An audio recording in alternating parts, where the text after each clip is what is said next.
Hello everyone. We are gonna present on the topic GPT Alternatives. My name is Dinesh Sivakumar, and my teammates will introduce themselves now. I'm Andrew Schulman. I'm Anthony Stanich. I'm Haris Smilhodzic. I'm Jason.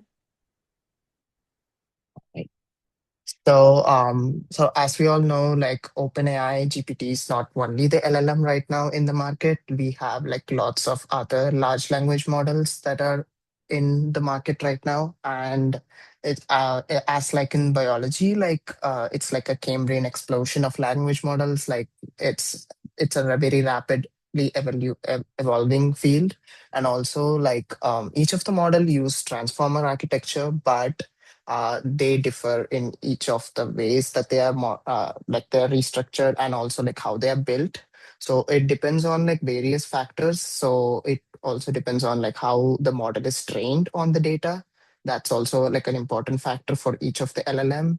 And like also like how the text is represented and how the tokenization and the encoding strategies are done. And also like it depends on like the pricing model based on like how the model is trained, and the cost per token. It also varies from each model to model. And also like the output quality can like vary like greatly depending on like various tasks based upon the tasks that we are doing. And like in the book that we are provided with, like they have discussed about like four different large language models in alternative to GPT. And those are like Claude from Anthropic and Command R Plus from Cohere, Gemini from Google, and Hugging Face, which is like a open source hub. And also we have discussed like Quen 3.5, which is not available in the book. And I know like there are like a lot of other large language models, and for the sake of the presentation timings, we are just discussing one another alternative. And also like we are also comparing like few of the models that we have discussed. So yeah. Yeah, so I'm going to be telling us about Anthropic. So Anthropic is one of the major players in the AI space right now. They were actually founded in 2021 by several former OpenAI members. But they built their models on the idea of constitutional AI. Basically, what this means is that they train their models using a set of rules or a constitution rather than relying solely on human feedback. They do this to improve like the AI safety. The way that they do this is by having two models. So they actually have the model that they're building and testing, and then they have a second smaller model that evaluates the responses from the first model based on this set of rules.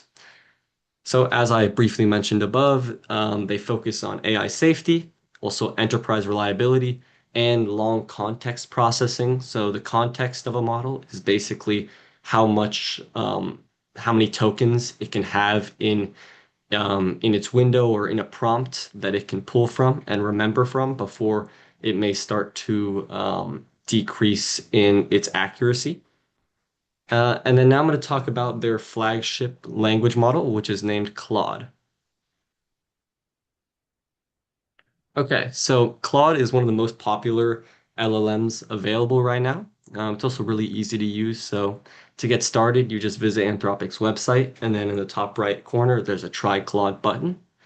After you sign in, you're going to be taken to a very intuitive UI, which I'll walk us through right now.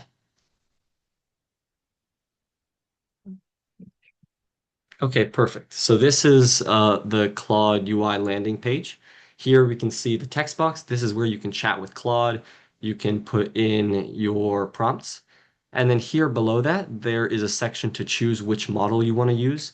So at the top here, we have Sonnet 4.6 and Opus 4.6. These are the newest models, which are better for sort of harder tasks. They're going to use more tokens. And then you also have faster, smaller models like Haiku 4.5.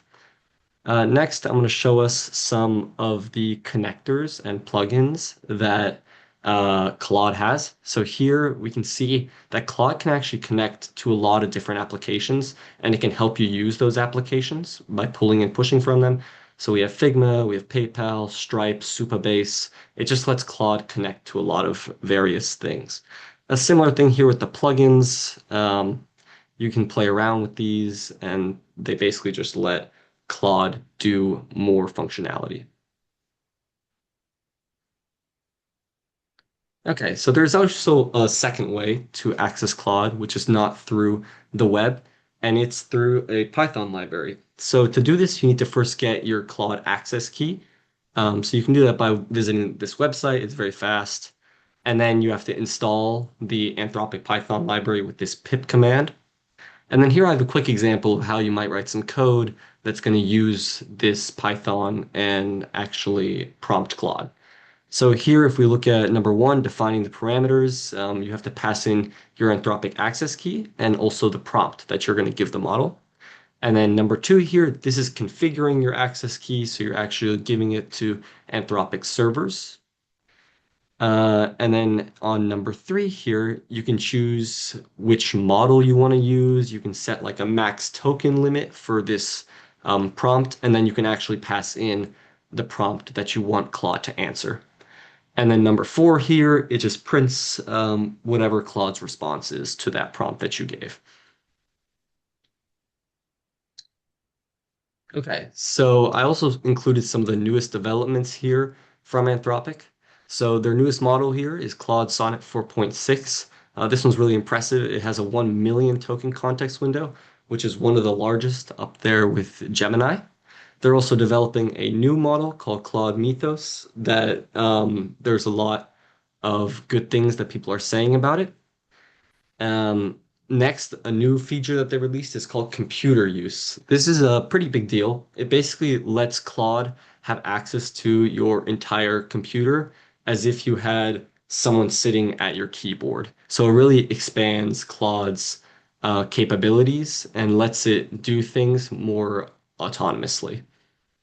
And then in our last bullet point here, we have Claude Code. This was actually released back in 2025. This is basically a special version of Claude that is more focused towards software engineering and code writing. So this is can be like added to your terminal with a CLI or to VS Code as an extension, and it basically lets Claude like write a whole bunch of files, edit your files, look through your code, give suggestions, and all that. And then Claude Cowork is very similar, except it's more broad. It's not focusing on writing code. It's more focusing on automating everyday tedious tasks for the average person. And now we're going to have Dinesh tell us about Cohere. Hello, everyone. So, Cohere is like a Canadian-based AI company. This is not very much well known like the other competitors in the LLM space because their motto is to do like a business to business type of modeling rather than business to consumer. So, we might have heard about ChatGPT and Gemini more so than Cohere. And also, this company also it focuses on like retrieval augmented generation within the company specific environment. So these are like few of the companies which actually use Cohere, like RBCs, like Royal Bank of Canada, Oracle, Dell. So they provide like different end-to-end model for their particular company specific use. And also, Cohere's uniqueness comes where when they released it, it was one of the first companies to actually go through the process of reducing hallucinations. So, hallucination is when like an LLM makes up information as we go through the context. So, basically, this is what Cohere addresses called grounding. And this as actually what they do is like they link the model's answer to an real external data. This way like the user can actually trust the model and like you can get like the validation of the whatever they are giving. And also like they have given a good blog which I think like it's very interesting to read. And they also like provide connectors like Claude, like they do web search databases and like more so much other more. And one of the flagship product from Cohere is Command R Plus. So it can be done in like two ways. It's like it's very user interface friendly. It's like through a web interface and also through Python. So drag the basic idea of Cohere in Cohere is like the retrieval augmented generation, which means like you have to search whatever the prompt that you're giving and then answer to that user. So this is one of their main motto of the company. And like also like there are like multiple other models in Cohere other than Command R plus, like Command A, which got released recently. And like I'll just like go through the dashboard of Cohere. So this is how the UI looks like. And since this is like mostly business to business enterprise, so we like it's not available like largely to the customers. So it's not very user friendly, I would say, for like end users like us. And they have like Command A, which I just mentioned, and they have like North, which is like a AI's powered solution for a particular workspace. So this is what actually RBC uses in their internal application. And also they have Cohere Playground, and also like they have their documentation. So also you can like get an API key through this window, and like you can also like chat with Cohere like as you do with any other LLM.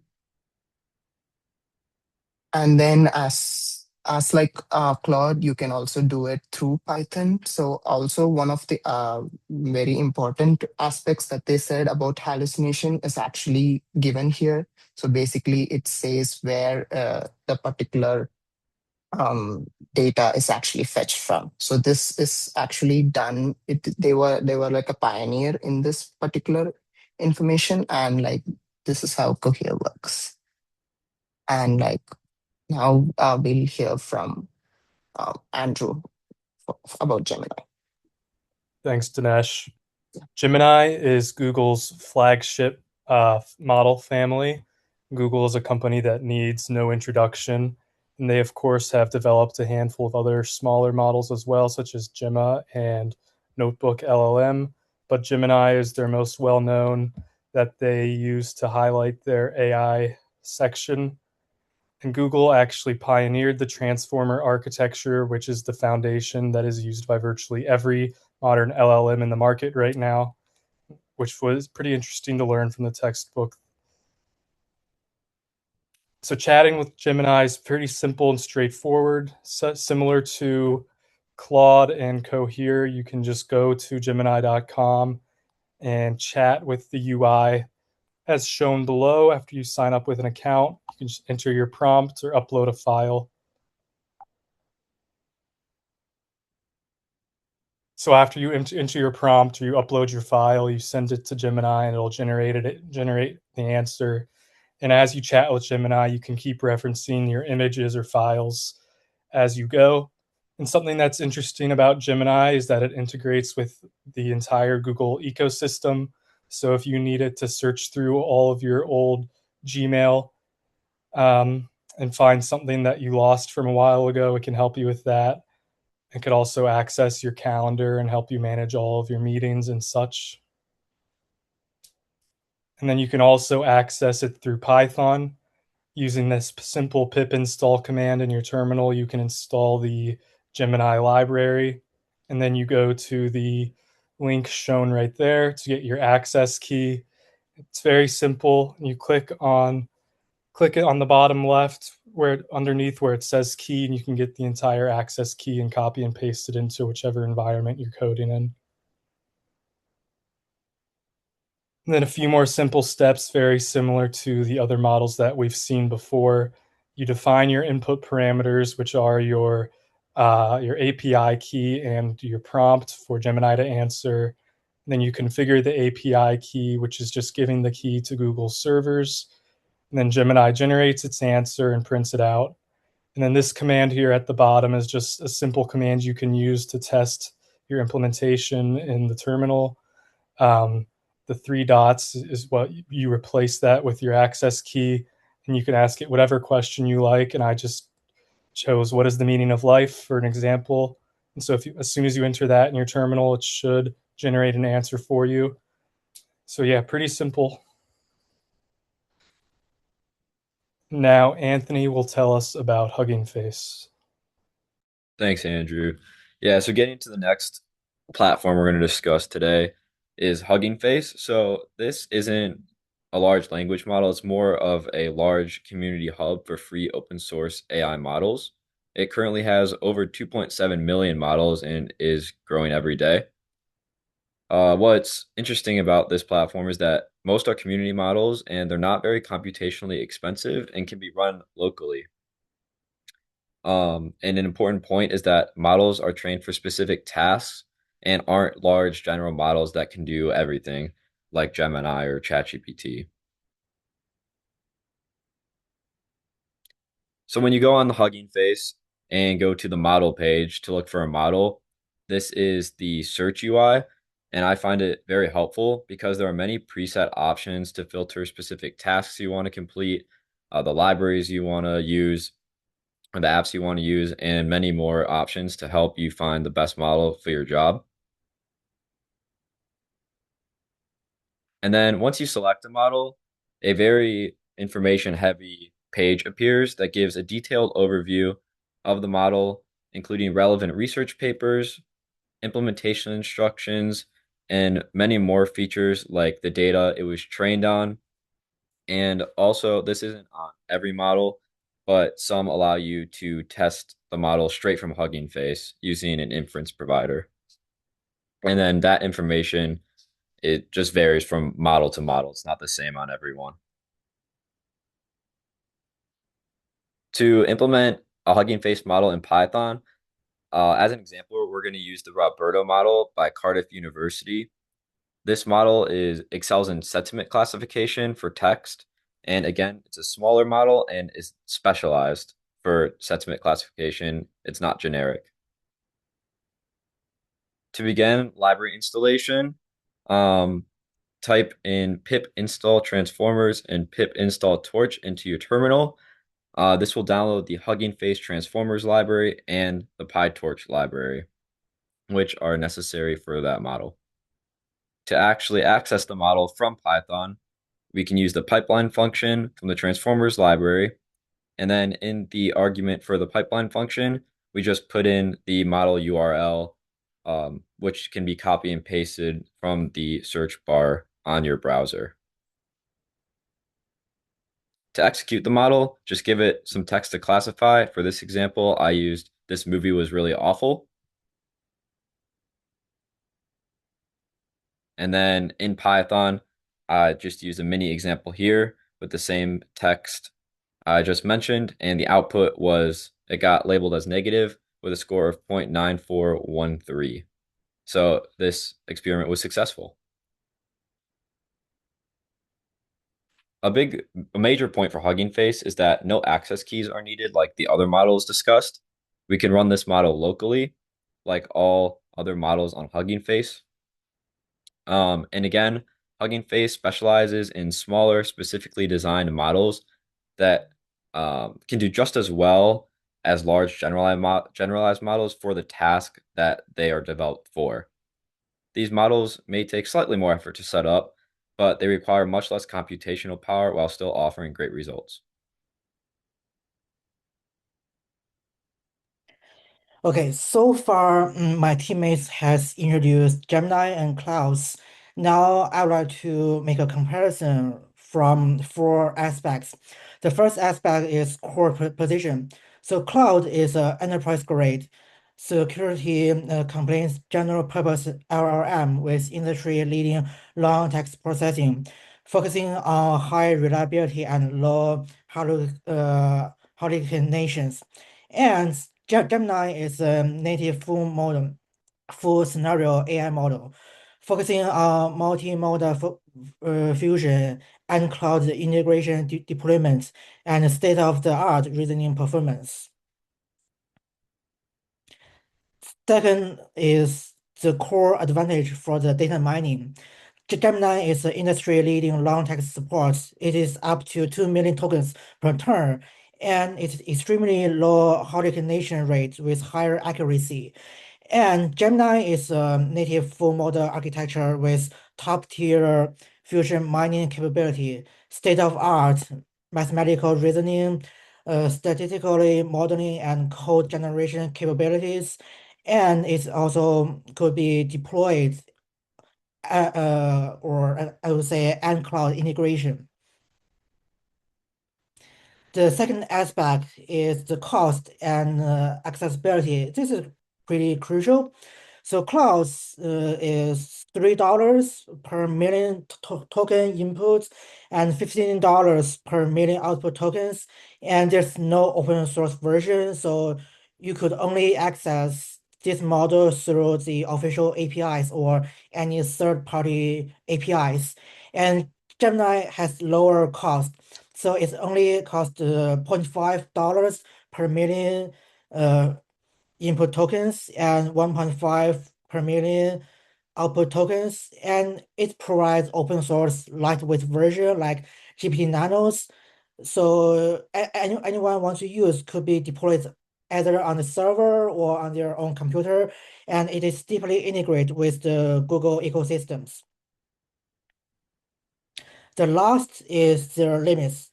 Cloud is weaker on the multimodal fusion capabilities, significantly has higher API cost, as you can see on the previous slides, and there's no open source, so you couldn't really deploy this model on your own device. And Gemini has far weaker stable for the long text processing capabilities, and this model has higher hallucination rates than the clouds, and the core capability are deeply bounded with the Google ecosystems, so it's not really user-friendly to the other ecosystem users like Microsoft or other systems. So as we mentioned before, we have Gemini, we have Claude, we have Coherence. So you may wonder, do I have or do we have other options? I could say yes. So it's Q1 3.5. So Q1 3.5 is the latest open source and commercial dual-track large language model released by the Alibaba Cloud in 2026. It is fully matched with the GPT 3.5 for all in core data mining capabilities and stands as the preferred GPT alternative for student research and industry data mining scenarios, with its ultra low cost and flexible open source local deployment. So this is the overall benchmark results compared with the GPT 5.2, the Claude Opus 4.5, and Gemini 3 Pro.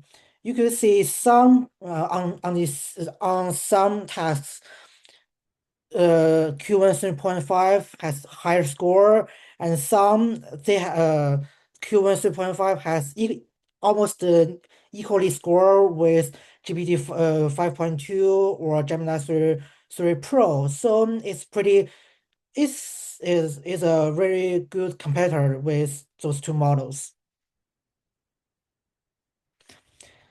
So the core replacement scenario for the data mining is the structured data processing, end-to-end analysis, core code generation, and multimodal and long text mining.